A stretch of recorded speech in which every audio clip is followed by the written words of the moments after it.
명쾌한 해설을 해주실 뉴스 전문가 두 분 스튜디오에 나와 있습니다. 먼저 장윤미 변호사 나와 계십니다. 어서 오십시오. 안녕하십니까? 안녕하세요. 자, 다음은 천하람 국민의힘 전남 공동선대위원장 자리에 있습니다. 어서 오십시오. 네, 안녕하십니까? 천하람입니다. 안녕하십니까? 자, 대통령 선거가 이제 9일 앞으로 다가왔습니다. 열흘도 채 남지 않은 상황에서 오늘 첫 소식은 여론조사로 시작을 하겠습니다. 오늘 오전에 공개된 리얼미터 조사 결과인데요. 이재명 후보가 41%, 윤석열 후보가 46.1%의 지지율을 기록했습니다. 두 후보의 격차는 5.1%포인트로 오차범위 내에 접전을 벌이고 있는 결과입니다. 자, 어제 공개됐던 또 다른 여론조사도 살펴보겠습니다. 이재명 후보가 37.2%, 윤석열 후보가 42.3%의 지지율로 마찬가지 오차 범위 내에서 접전을 벌이고 있습니다. 자, 야권 후보 단일화 시의 지지율도 살펴볼 텐데요. 윤석열 후보로 단일화가 될 경우 이재명 후보가 40.4%, 그리고 윤 후보가 44.8%로 조사됐습니다. 안철수 후보로 단일화가 됐을 경우를 가정하면 이재명 후보가 38.3%, 안철수 후보가 41.9%의 지지율로 나타났습니다. 단일화 시에도 이재명 후보와 야권 후보의 지지율 격차는 역시 오차 범위 내로 접전을 벌이고 있습니다. 자, 이재명 후보 측은 지금의 이 현재 판세는 초박빙 상태라면서 고무적인 해석을 내놨습니다. 이제 사전 투표율이 오늘부터 계산하면 약 5일 정도 남았는데요. 이 사전 투표일까지의 일주일이 이번 대통령 선거의 승패를 좌우합니다. 사실상 모든 승부가 이 기간에 이루어진다, 이렇게 판단하고 있습니다. 다행히 현재 판세는 초박빙, 초경합 상태다, 이렇게 보여지고요. 여기에는 중도 부동층이 윤석열 후보에게서 떠나면서 이재명 후보로 옮겨가고 있는 과정이 반영돼 있다, 이렇게 보여집니다. 최근 여론조사에서 주목되는 부분은 모두 오차 범위 내의 격차이긴 하지만 오히려 이 사자 대결 구도에서보다 야권 후보가 단일화했을 때의 지지율 격차가 오히려 좁혀졌다는 점이 눈에 띄는 것 같습니다. 네, 그렇습니다. 지금 이제 우리가 흔히 오해할 수 있는 것이 안철수 후보의 지지율이 단일화하게 되면 모두 산술적으로 윤석열 후보 지지율에 합해지는 것 아니냐, 이렇게 기대하고 계시는 분들이 있을 수 있습니다. 특히 야권 지지층에서 그런 기대가 많았는데요.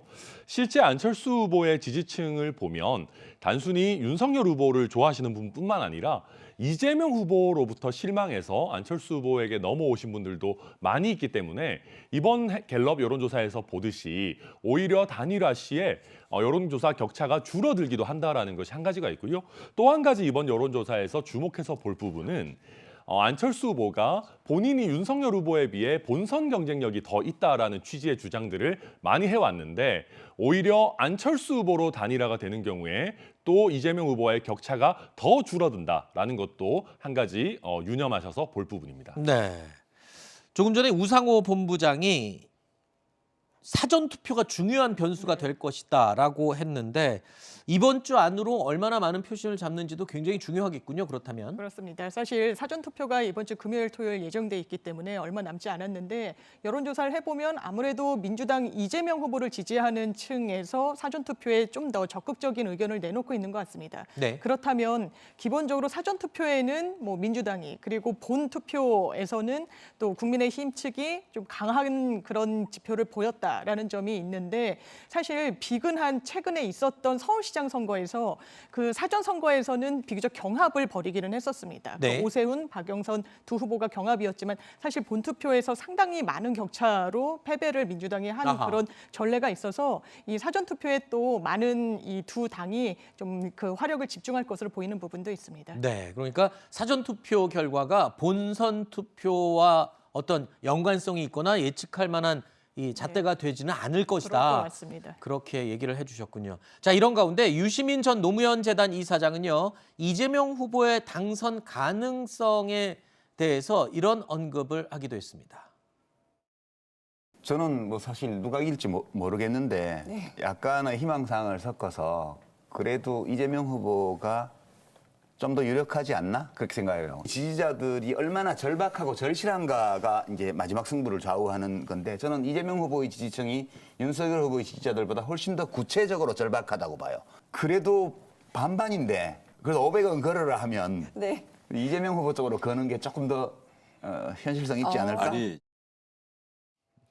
자, 이재명 후보 당선에 500원을 걸겠다. 네. 그러니까 반반이긴 하지만 그래도 500원을 걸겠다 그런다면 이재명 후보 측이다라고 얘기를 했는데 뭐 단순한 우스갯소리가 포함이 된 내용이겠으나 그래요. 이 조금 자신감이 없어 보인다라는 해석도 가능할까요? 예, 그래 보이는 측면이 있죠. 네. 왜냐하면 뭐 5만 원도 아니고 500만 원도 아니고 500원을 걸겠다고 하니까 이게 너무 적은 돈 아닌가라는 생각이 드는데 만약에 유시민 전 이사장 같은 경우에는 이재명 후보에 대한 공개적인 지지 선언을 하신 분이기도 하고 사실 어떤 선거 전망을 묻는 질문에 있어서 아 우리가 이길 것이고 막 그 부분에 대해서 내가 큰 돈을 걸 수도 있다라고 얘기하면 사실 어느 정도 역풍도 불 수 있을 아하. 겁니다. 오만해 보인다, 경계하지 않는다라는 비판에서 자유로울 수가 없기 때문에 지금 그리고 실제로 굉장히 초박빙으로 여론조사 이 결과물들이 나오고 있는 상황에서 그래도 이재명 후보가 이길 거지만 돈을 건다면 한 500원 정도 이렇게 입장을 정리한 게 아닌가 싶습니다. 네.